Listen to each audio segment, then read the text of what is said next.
인도하시고 오늘 이 복된 자리에 불러주심에 감사드립니다. 이제 선포될 하나님의 말씀을 통해 우리를 향한 주님의 끊어지지 않는 사랑을 다시 한번 확인하기를 원합니다. 세상의 거센 풍랑 속에서 불안해하던 우리의 마음을 다 내려놓고 오직 주님의 음성에만 귀 기울이게 하여 주시옵소서.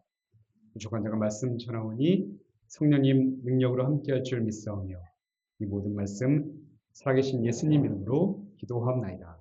아멘. 지나간 한 해를 감사로 매듭짓고 예배를 통해 참된 위로와 소망을 얻기 위해 이 자리에 오신 여러분들을 환영하고 축복합니다. 우리 예배교회가 환한 미소로 이렇게 인사하고 시작하겠습니다. 주님께서 한 해 동안 당신과 함께 하셨습니다. 주님께서 한 해 동안 당신과 함께 하셨습니다. 여러분 혹시 번지점프 해보신 분 있으신가요? 제 아내 되더라군요. 번지점프. 저 높은 곳에 올라가면 오금이 젖어서 번지점프는 죽어도 못하겠더라고요. 우리가 높은 곳에서 허공을 향해 몸을 던질 때 번지점프를 할 때 뛰어내리는 사람이 믿는 것은 딱 하나입니다. 바로 자신의 몸과 발목을 단단히 고정하고 있는 그 생명줄이죠. 그 줄이 끊어지지 않을 것이라는 확신이 있을 때만 우리는 두려움을 이기고 허공으로 몸을 던질 수 있는 것입니다. 우리 인생도 이와 같습니다. 우리도 세상이라는 거친 절벽 위에서 떠밀리듯 하루하루를 살아갑니다. 건강과 경제적인 위기, 관계의 갈등, 미래에 대한 불투명함, 또 죽음에 대한 공포 등 이런 예측할 수 없는 폭풍우가 몰아칠 때면 우리는 본능적으로 과연 나를 지탱해 줄 이 줄이 튼튼한가? 내가 다른 줄을 만들어야 하는 것은 아닌가? 이런 근원적인 불안함에 휩싸이곤 합니다. 이런 우리에게 주님은 오늘 말씀을 통해 세상 그 무엇으로도 끊을 수 없는 가장 튼튼한 생명줄을 우리에게 소개하는데요. 그 생명줄은 바로 그리스도 예수 안에 있는 하나님의 사랑입니다. 그렇다면 그 사랑이 우리를 어떻게 붙들고 있는 것일까요? 그리고 그 사랑을 믿는 우리는 새로운 한 해를 어떻게 살아가야 하는 것일까요? 이 시간 둘째 성서봉독이었던 로마서 8장을 중심으로 말씀을 살펴보며 함께 은혜를 나누고자 합니다. 오늘 본문인 로마서 8장은 사도 바울이 기록한 복음의 에베레스트라고 불릴 만큼 장엄한 복음의 진리가 담겨있는 말씀입니다. 하지만 이 찬란한 고백이 나오기 직전인 7장을 보면 분위기가 사뭇 다릅니다. 바울은 처절한 절망을 쏟아냈는데요. 7장 24절을 보면 오호라 나는 곤고한 사람이로다. 이 사망의 몸에서 누가 나를 건져내랴. 바울은 하나님의 뜻대로 살고 싶은데 자꾸만 죄로 기울어지는 인간의 철저한 무력함을 고백했던 것이었습니다. 이것은 당시 로마 교회 성도들도 마찬가지였습니다. 밖으로는 로마 제국의 박해라는 생존의 위협 가운데 있었고 안으로는 유대인과 이방인 사이의 갈등 그리고 끊이지 않는 죄의 유혹과 율법으로 인한 정죄감이 그들의 마음을 아주 깊게 짓누르고 있었던 것이죠. 그래서 성도들에게 바울은 오늘 본문에서 자신이 깨달은 놀라운 복음의 진리를 제시하게 되죠. 그것은 바로 하나님이 우리 편이신데 무엇이 두렵느냐 하는 것이었습니다. 그러면서 바울은 하나님이 우리 편이라는 가장 강력한 증거를 하나 제시합니다. 로마서 8장 32절 말씀이죠. 자기 아들을 아끼지 아니하시고 우리 모든 사람을 위하여 내주시니까 어찌 그 아들과 함께 모든 것을 우리에게 주시지 아니하겠느냐. 우리를 구원하시기 위해 자기 아들조차 아끼지 않으신 분이 그 아들과 함께 우리에게 필요한 모든 것을 은혜로 주지 않으시겠냐는 것이었습니다. 다시 말해 세상과 내 마음을 향해 있던 환경에 지배되어 있던 나의 마음을 내려놓고 우리를 향한 하나님의 사랑을 더 깊이 신뢰하라는 그런 권면이었습니다. 하지만 여러분, 우리의 모습은 어떻습니까? 우리는 종종, 아니 자주 하나님의 사랑을 잊고 살아갑니다. 세상의 폭풍우를 만나면 하나님보다 내 능력이나 내가 만든 썩은 동아줄을 더 의지할 때가 많습니다. 아니 마치 하나님이 안 계신 것처럼 불안해하며 내가 직접 인생의 줄을 만들려 애쓰며 살아갈 때가 얼마나 많이 있었습니까? 그런데 여러분, 이것은 우리뿐만 아니라 첫째 성서봉독이었던 이사야 30장에 나오는 남유다 백성들도 마찬가지였습니다. 히스기야 왕 시기에 아시리아의 위협 속에 놓여 있었던 남유다는 본능적으로 살아남기 위해 이방 나라였던 이집트에 동맹을 맺으려는 움직임을 보이게 됩니다. 30장 16절을 보면 이를 말 타고 도망간다, 빠른 짐승을 타리라 라는 표현으로 설명합니다. 하나님을 의지하는 대신 자기 힘으로 도망칠 궁리를 하며 분주했던 것이었습니다. 그럼 그들에게 하나님이 뭐라 말씀하셨습니까? 앞전인 15절 말씀을 보면 너희가 돌이켜 조용히 있어야 구원을 얻을 것이요 잠잠하고 신뢰하여야 힘을 얻을 것이거늘. 여기서 조용히 있다는 히브리어 나하트는 무거운 짐을 내려놓고 안식의 자리로 내려가는 것을 의미합니다. 그러니까 내가 직접 줄을 붙잡으려 바둥거리는 것을 멈추고 나를 붙들고 계신 하나님의 생명줄에 우리의 온몸을 맡기라는 것이었습니다.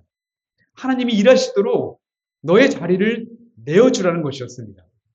다시 말해 하나님께서 은혜를 베푸시기 위해 기다리고 계시니까 우리가 애쓰던 모든 노력을 멈추고 하나님을 잠잠히 신뢰하고 붙들라. 그것만이 너희가 살 길이다 라고 말씀하셨던 것이었습니다. 그렇다면 여러분, 잠잠히 신뢰하는 자에게 하나님이 주시는 은혜가 무엇이었을까요? 복음서 봉독이었던 누가복음 12장에 나오는 기다리는 종 이야기에 그 답이 있습니다. 누가복음 12장 35절을 보면 예수님은 허리에 띠를 띠고 등불을 켜고 서 있으라고 말씀합니다. 주인이 언제 올지 모르니까 깨어 기다리는 종의 자세를 요구하신 것이었습니다. 그런데 이 기다림의 끝에는 놀라운 반전이 일어납니다. 37절을 한번 보십시오. 주인이 와서 깨어있는 것을 보면 그 종들은 복이 있으리로다. 내가 진실로 너에게 이르노니 주인이 띠를 띠고 그 종들을 자리에 앉히고 나와 수종들이라. 주인이 돌아와서 깨어있는 종들을 보면 오히려 주인이 스스로 종들이 메고 있는 띠를 띠고 종들을 그 자리에 앉히고 주인이 그들에게 수종을 들 것이라는 놀라운 약속이었습니다. 다시 말해 불확실한 미래 속에서 우리가 할 일은 나는 은혜 받을 자격이 없는 죄인임을 고백하고 잠잠히 주님의 은혜를 소망하며 그 자리를 지키는 것입니다. 그것이 바로 잠잠히 주님을 신뢰하고 기다리는 뜻이라고 할 수 있는 것이죠. 그렇게 한다면 우리의 밤이 아무리 깊고 어두울지라도 끝까지 주님을 신뢰하고 기다리는 자에게 주님이 반드시 찾아오셔서 위로하시고 안아주시며 결국 풍성한 구원의 식탁을 우리에게 베풀어 주신다는 그런 놀라운 약속이었습니다. 우리가 다시 로마서 8장의 말씀으로 돌아가 보겠습니다. 35절을 보면 바울은 세상에서 우리를 위협하는 목록들을 하나둘씩 나열합니다. 환난, 곤고, 박해, 기근, 위험, 칼. 그런데 이것은 비유가 아니라 당시 성도들이 실제로 겪던 고통의 목록들이었습니다. 하지만 바울은 37절에서 당당하게 선포하죠. 그러나 이 모든 일에 우리를 사랑하시는 이로 말미암아 우리가 넉넉히 이기느니라. 이어서 38절과 39절에서 이를 확신 있게 선포합니다. 내가 확신하노니 사망이나 생명이나 천사들이나 권세자들이나 현재일이나 장래일이나 능력이나 높음이나 기품이나 다른 어떤 모든 피조물이라도 우리를 우리 주 그리스도 예수 안에 있는 하나님의 사랑에서 끊을 수 없으리라 라고 선포하죠. 사랑하는 여러분, 연약한 존재인 우리는 환경에 따라 우리의 감정과 신앙이 수시로 바뀝니다. 때로는 하나님이 멀리 계신 것 같고 내 기도를 들으시지 않은 것 같아 실망하기도 합니다. 하지만 기억하십시오. 우리는 변할지 몰라도 하나님의 사랑은 변하지 않는다는 것입니다. 하나님이 당신의 아들을 내어주신 그 강한 사랑으로 우리의 손목을 이미 당신의 생명줄에 단단히 묶어두셨기 때문입니다. 여기서 잠시 찬송가 413장, 우리가 이 전에 찬양했었던 413장, 내 평생에 가는 길의 작사가 호레이쇼 스페포드의 이야기를 여러분들에게 잠시 전해드릴까 합니다. 스페포드라는 사람은 1870년대 시카고에서 아주 잘 나가는 변호사이자 성공한 사업가였습니다. 하지만 그의 삶에 이해할 수 없는 폭풍이 몰아치기 시작했는데요. 먼저 시카고 대화재로 그의 전 재산이 잿더미가 되어버렸습니다. 하지만 그것은 시작에 불과했는데 심신이 지친 가족들을 위로하기 위해 아내와 네 딸을 먼저 유럽으로 보내는 배에 태웠는데 그 배가 대서양 한복판에서 다른 배와 충돌하여 불과 12분 만에 가라앉고 만 것이었습니다.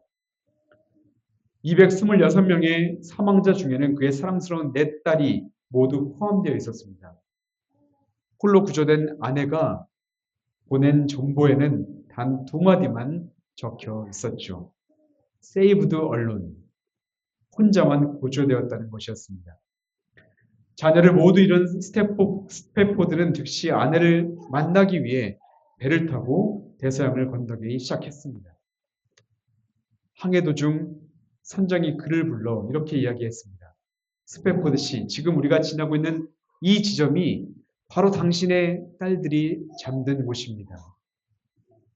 칠흑같이 어두운 밤, 차가운 바람이 불어오는 그 비극의 현장 위에서 스태포드는 밤새도록 울부짖으며 기도했습니다. 하나님, 어찌하여 저에게 이런 고통을 주십니까? 저는 이제 어떻게 살아가야만 합니까? 바로 그때 그 절망의 심연 속에서 세상이 줄 수 없는 신비로운 평안이 그의 영혼을 감싸기 시작했습니다. 딸들을 삼킨 그 거친 파도보다 더 깊고 거대한 하나님의 사랑이 자신을 붙들고 있음을, 자신들의 가족을 붙들고 있음을 깨달은 것이었습니다. 그는 그 자리에서 펜을 들어 종이에 이렇게 적어 내려가기 시작했습니다. 그것이 바로 찬송가 413장의 가사이죠. 내 평생에 가는 길 순탄하여 늘 잔잔한 강 같든지 큰 풍파로 무섭고 어렵든지 내 영혼은 편하다 라고 말입니다. 여러분, 스태포드가 고통을 잊어서 이렇게 노래한 것이 아니었습니다. 상처가 다 사라져서 마음이 회복되었기 때문에 이 찬송을 쓴 것도 아니었습니다. 그 고통의 현장 한복판에서도 변함없이 자신을 붙들고 계신 하나님의 사랑을 발견했기 때문에 그의 영혼은 너무도 괴롭고 아프지만 그럼에도 불구하고 영혼의 깊은 평안함을 누릴 수 있었다고 고백했던 것이었습니다. 사랑하는 여러분, 우리 인생에서도 설명할 수 없는 파도가 몰아칠 때가 분명히 찾아올 것입니다. 바로 그때 우리가 해야 할 것이 무엇입니까? 바로 낙심을 멈추고 기도하는 것입니다. 의심을 멈추고 주님의 음성에 더욱 귀 기울이는 것입니다.